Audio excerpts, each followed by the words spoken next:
We're starting a series for December about the real meaning of Christmas carols. And I have to say, I have to admit, okay, this isn't a Christmas carol. This is an Advent song. But it still points toward Christmas. I mean, what's your favorite Christmas song? Somebody just tell me what your favorite Christmas song is. Silent Night. Silent Night? Joy to the World? What's that? Oh, Holy Night. All right. Well, we'll get to some of those. We're not going to get to the Christmas song, though. I mean, I like the Christmas song. Y'all like the Christmas song? You know that? Chipmunks roasting on an open fire. Oh, I'm sorry. That's wrong song. But Christmas songs are really joyful. I mean, Christmas songs are deep, rich gifts. This song, O Come, Emmanuel, is one of the oldest. It's one of the oldest. It's been around in some form for more than 1,000 years. I mean, think about that. Around the year 800, there were the monks used to sing these songs that they call the O antiphons. O come. And they would be getting ready for Christmas. They would be getting ready for the celebration of the birth of Jesus. And there's a richness. There's a real richness in this song if you read it carefully. Because what it talks about the thing that makes the most difference. And it's not what you would expect. It's not what you would expect at all. You know, the tradition in Israel, when they're waiting for the Messiah to be born, you all know what everybody's expecting at that time. Everybody's expecting a conquering king, right? They're expecting somebody that's going to take all that's messed up with the world, everything that's wrong politically, everything that's wrong religiously, everything that's wrong with business and commerce, and fixing it. That's the expectation. People are looking forward to that. And they get a baby born in a stable. And see, the thing is, that birth, that baby, changes everything. Now, it doesn't look like it does. It doesn't look like it changes everything. Because as the kids pointed out just a few minutes ago, the world still looks pretty crazy. Still looks pretty broken. Still looks pretty horrible in some places. But there is something different. Emmanuel, God is with us. God is with us. God's presence is in our lives. And see, that changes the way that everything looks. It changes the way that everything is. You know, when you're not alone, when you know you're not alone, you can really face just about anything. If we're abandoned, if God is somewhere up there, you know, that God made the world and set it working and said, good luck with that. That's one way of looking at things. But we have Emmanuel. We have God is with us. In the best of times and in the worst of times. And you see this in the Bible. You see this in the Bible. In the whole story of Joseph. Old Testament Joseph, not Joseph and Mary, Jesus' parents, but Old Testament Joseph. Remember Old Testament Joseph? His brothers didn't like him very much, so they were nice. Instead of killing him, they just sold him into slavery. And he ends up in Egypt, and there's this whole set of trials and tribulations that he goes through. And the text says that God was with Joseph when he was in prison. That's the time that's lifted up as that's when God was with Joseph. In the darkest moment. In the time where he had no hope. Where his hopes had been lifted up and then they had been crushed. That's when God was with him.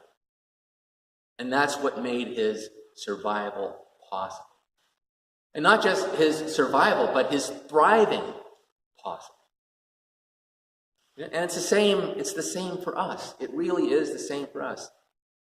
If you look at the example, maybe the best example in the New Testament, the angel shows up to Mary to announce that she's going to give birth to Jesus. And the angel says, "The Lord is with you." That's the promise. The Lord is with you. Not God's going to protect you from every harm. Not God is going to protect your son from every bad thing that's ever going to happen in his life. Not there will be abundant miracles. That's not the promise. That's not the declaration. It's God is with you.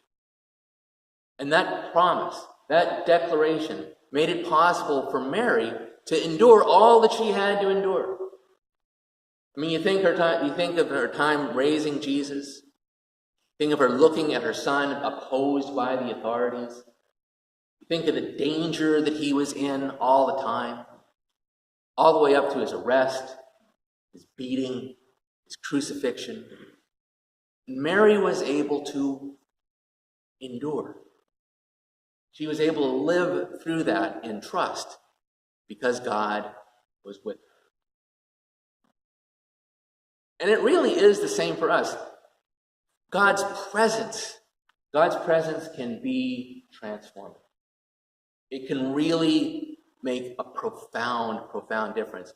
And not just in the most trying times of life, but it makes a difference in how we lead our lives from day to day. How we deal with disappointment, how we deal with opposition, how we deal with people who we disagree with, who aren't our friends. When God is with us, it changes all of those dynamics. A modern example. All of you know that former President George H.W. Bush recently died. I don't know if you know that he was a lifelong person of prayer. He was an Episcopalian. In other words, he's like one of our folk. He's one of the rely on God's presence kind of people. You know, not the there's going to be miracles. Lay your hand on for healing. I mean, I'm all for God working in amazing ways in the world, and you all know I could tell you stories about God working powerfully in the world. But by and large, that's not what happens, right? By and large, we are sustained by the simple presence of God. And George H.W. Bush, he told of a time, I don't know if you guys know the story, he and Barbara had a daughter named Robin. And she died from leukemia when she was 3. And he said the thing that sustained them was their faith, that God was with them. There was no miracle there. There was no healing. There was no spontaneous recovery. But there was God's presence. And that made all the difference. That made all the difference. And see, the thing is like I said, it doesn't just make the difference in those most trying times. Maybe those times are when we see it the most, especially when we look back. You know, we look back on a time where somebody that we love died, or we look back on a time where we were sick, and we look back and we see, yes, God was present and sustained me. But the thing is, it's not only in those times, but it's in our dealings with people. It's in who we are that God's presence makes a difference. You probably saw this if you've been surfing around the internet after former President Bush died. The letter that he wrote to Bill Clinton, and he left on his desk in the White House. Dear Bill, when I walked into this office just now, I felt the same sense of wonder and respect that I felt 4 years ago. I know you will feel that too. I wish you great happiness here. I never felt the loneliness some presidents have described. There will be very tough times made even more difficult by criticism you may not think is fair. I'm not a very good one to give advice, but just don't let the critics discourage you or push you off course. You will be our president when you read this note. I wish you well. I wish your family well. Your success is now our country's success. I am rooting hard for you. Good luck, George. See, that is the voice of someone who's not alone.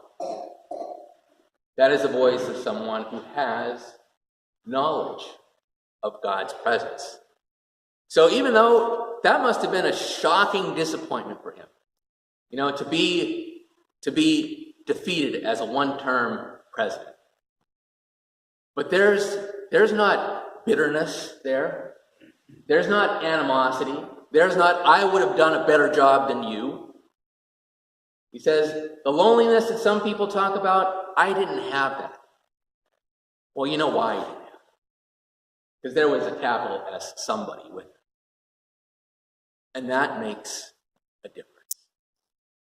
Brothers and sisters, Emmanuel, God is with us. God is with us.